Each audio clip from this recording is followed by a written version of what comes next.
ខ្ញុំសូមណែនាំប៊ូម៉ូតចងខ្សែបញ្ឆោតសម្រាប់បងប្អូនដែលត្រូវពាក់ប៊ូម៉ូតចងខ្សែនៅក្នុងកម្មវិធីផ្លូវការផ្សេងៗឬសម្រាប់បងប្អូនដែលនៅកន្លែងការងារតម្រូវឲ្យពាក់ប៊ូចងខ្សែបាទហើយសម្រាប់ប៊ូនេះធានាជូនបងប្អូនថាជាប្រភេទស្បែកគោសុទ្ធ 100% តែម្ដងស្បែកទន់ស្រួលពាក់មិនឈឺជើងបាទជាប្រភេទកស៊ូស្វិតមាំពាក់មិនបាក់មិនងើហើយយើងក៏បានដេរបាតមួយជុំហើយស្រាប់ផងដែរហើយមួយវិញទៀតសម្រាប់បងប្អូនដែលត្រូវការកម្ពស់បន្ថែមយើងក៏មានថែមជូនប៉ុងមួយគូកម្ពស់ 2 សង់ទីម៉ែត្រកន្លះ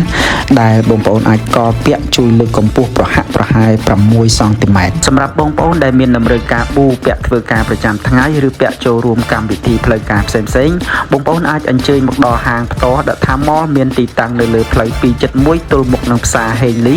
ឬបងប្អូនទំនាក់ទំនងបញ្ជាទិញតាមរយៈការឆាតមកកាន់ Page ឬ Link Telegram